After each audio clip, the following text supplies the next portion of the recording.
আমি বুঝনের লেগিয়া একবার একটা ইট তলফেটো গামছা দিয়া বাঁধছি, বান্ধা নিয়ত করছি 24 ঘন্টা এটার লগে লইয়া আরাম খায়াম ঘুমায়াম এবারে টয়লেটও যাইম গোসল করাম এটা লইয়া। আমি যেই মাত্র এটা বাঁধছি বান্ধনের লগে লগে দেখি আমি উবুত তুইয়া যে গেতে আছি। এহানো শেষ না তো, গেছলাম টয়লেটও গিয়া সেটা দেখি আডুত গুতা খায় উড়াত মুরাত ফেটটা জেগেছে ইটার লাগিয়া। আমি বইতাম পারছি না, আমি কই তোর পরীক্ষা লাগতো না, ইটা দিয়া বাথরুমের বাইরে ইটা দিয়ে ইট হালাইছি, সকলে ডরাইছে ভিতরের থেকে কিতা ফোন বা বাবা। আপনি কি কিছু বুঝছেন? একটা ইট আমি মুশতাক ফৈজি পরীক্ষা করতাম যে 1 ঘন্টার বেশি রাখতাম পারলাম না। আর আমার মায় তোমারে 10 মাস 10 দিন এই ফ্যাটটাত লইছে, লইয়া এটা লইয়া ঘুমাইছে, এটা লইয়া বিডি খাইছে, এটা লইয়া টয়লেটও গেছে, এটা লইয়া বিডি গোসল করছে, এবিডি এইটা লইয়ে দুনিয়ার কাম করছে, গিরুস্তি লইছে। তুমি বুঝছো কিচ্ছু? তুমি মারে ধমক দাও, চোখ বড় বড় করে মার দিকে চাও, কত বড় কলজা তোমার, তুমি কিচ্ছু শুনছো কিচ্ছু? আবার একটা কথা শুই না, তোমার মা তোমার পেটের ভিতরে নিয়ে রাতের বেলা ঘরের ভেতরে ঘুমিয়ে পড়েছে, তোমার আব্বা তোমার আম্মা ঘুমায়। সতর্কতার জন্য তৎকালীন আমলে হারিকেন জ্বালাই রাখতে একটা ডিম কইরা, কম্মালা কোন বিপদ হয়, ম্যাচ বিচারতে বিচারতে না জানি ক্ষতি হয়ে যায়, এই জন্য একটা হারিকেন ডিম কইরা জ্বালাই রাখতো মাতার কাছে।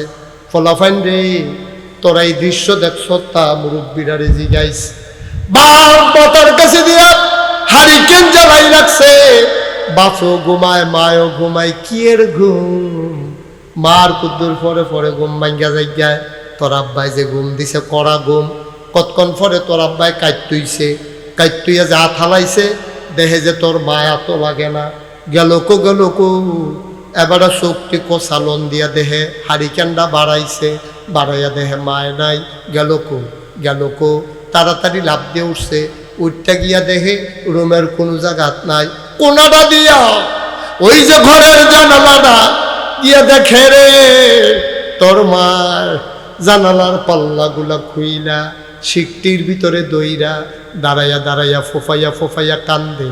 তোর আব্বাই পিছে দিয়ে গিয়া ফিডো হাত রাখছে, কান্দ কেড়ে বাপের বাড়ির কথা মনে পড়ছে, কান্দ কেড়ে এবিডিয়া কয় এই বয়সে কি আর বাহের বাড়ি, বাপের বাড়ির কথা মনে করবো কি হতো, কয়তো কান্দ কেড়ে কান্দ কেন আইয়া দরজাত কেড়ে সব কফালতি গাম দেখা যায়, শৈলাদি গাইবা গেছে। তোর মা কয় আপনি গিয়া ঘুমান, আমি আইতে আসি, কয় না না তুমি কেড়ে কান্দ, আমার ক্ষণ লাগবো।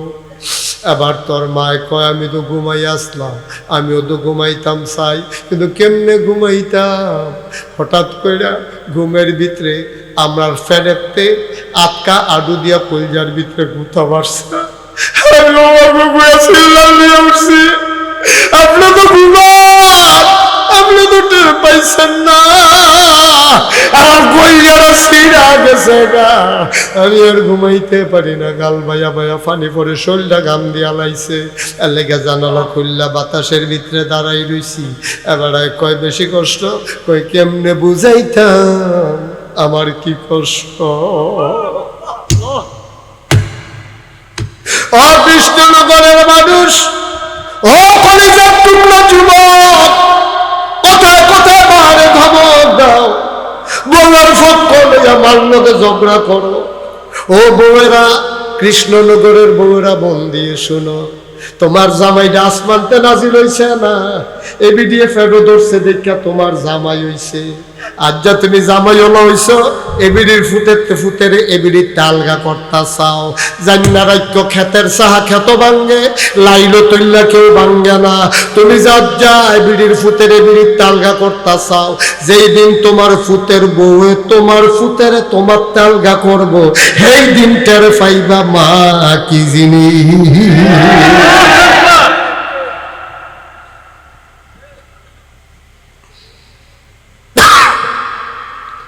মার কলিজায় মানে না, আরে মা, আরে মা,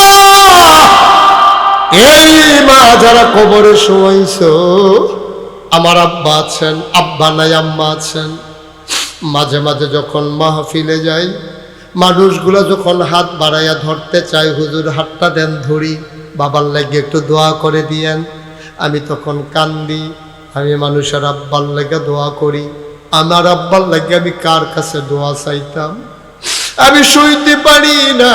খুব বেশি যখন আব্বার কথা মনে পড়ে, তখন আমি আমার বাড়ির পারিবারিক কবরস্থানে নিকশ কালো অন্ধকারে, পাখিগুলো যখন আপন নীড়ে ঘুমিয়ে পড়ে, গরুগুলো যখন গোয়াল ঘরে, ব্যবহারিস কুকুরগুলো যখন নিরাপদ আশ্রয়ে, আমি মুশতাক ফয়েজি মোবাইল টিপে টিপে আমার কবরস্থানে যাই নিকশ কালো অন্ধকারে, বাবার কবরটারে খেয়াল করে বাবার মাথা বরাবর বসে যাই। আমি আব্বার লগে কথা কই, আব্বা আব্বা আব্বা। এই যে গত শীত গেল, সাংঘাতিক কয়দিন শীত পড়ছিল, আমি আব্বার লগে গিয়া কই, আব্বা আপনারও তো আমরা 3টা মার্কিন চাদর ফেঁচাইয়া ঘুম পাড়াইছিলাম, মাটির কবর, নিচে দব্বা একটা তক্তাও দেই নাই, 3টা মার্কিন চাদর ফাতলা ফাতলা আর মাটির কবর। আব্বা বাংলাদেশ অনেক শীত পড়ছে, আব্বা মাটির কবরে কেমনে ঘুমান, আপনার শীতে লাগে?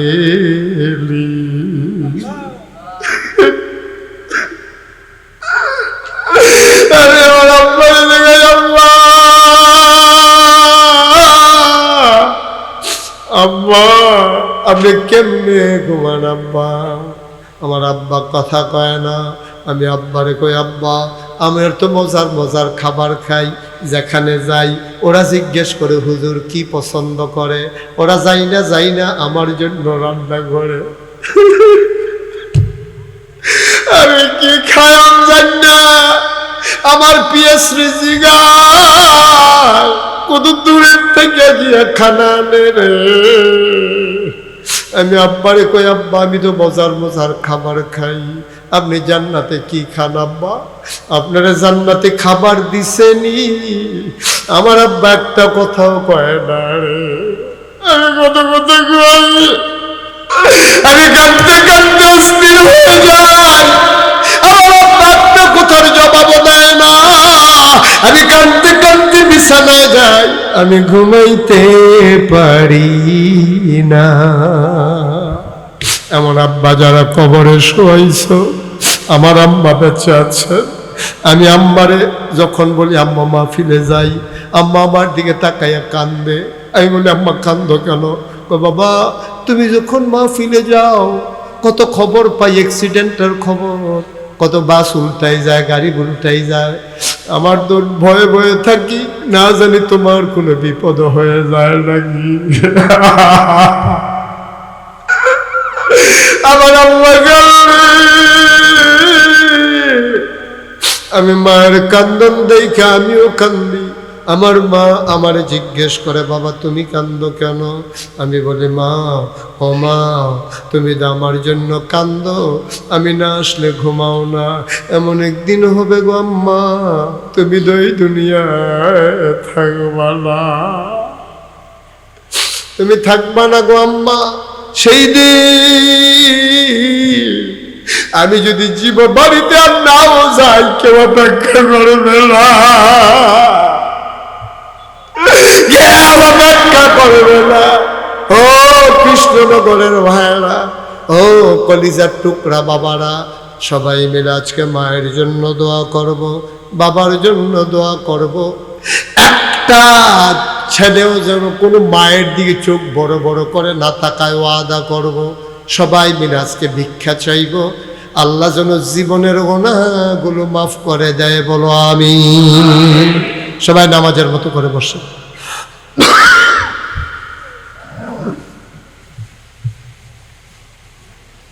যারা দাঁড়িয়ে আছেন বসে পড়ুন।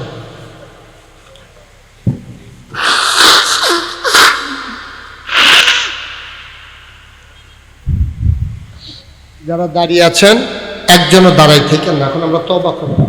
সবাই বসে। ভাই কিছু একটা কইরা দুনিয়াতে যাইয়ে না, কিছু একটা কইরা যাইয়ে, আবাদত করে জান্নাতে যাইবেন গা এই গ্যারান্টি নাই।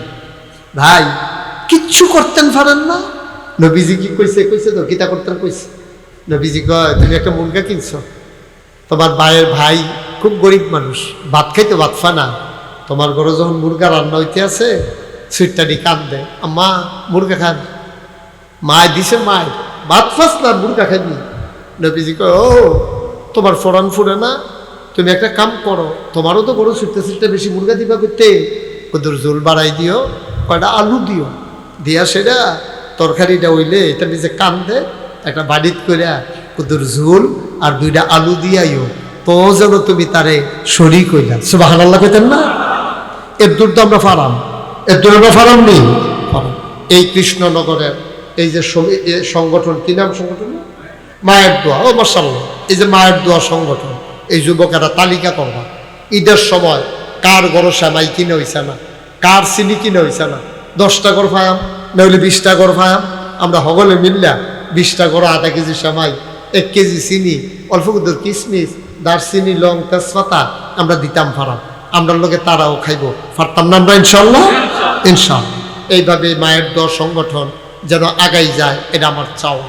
আমি মুশতাক ফৈজি কত বছর আগে, কয়েক বছর আগে একবার এক মাহফিল, আমি তো কেউ উঠা পছন্দ করি না, এক মাহফিল এক মুরব্বী যে উঠটা জাগাইতেছে, তা আমি ডাক দিয়ে কইছি মুরব্বী, মানে মুরব্বী যাইয়েন না, এটা তো আমরা কই, এই কথা কেমনে আল্লাহ কবুল করাইছে, এই কথা গেছে গা সারা পৃথিবীতে। এই বছর আমি গেছিলাম হজ গেছি, পরে আমি মিসফালা খাড়াই রয়েছি, এমন টাইমে দেখি সৌদি আরব সুরে বাচ্চা হুজুর আমার আত ধরে টানতে টানতে একখানো নিতে আছে, আমি খাইছি ধরা কি জানি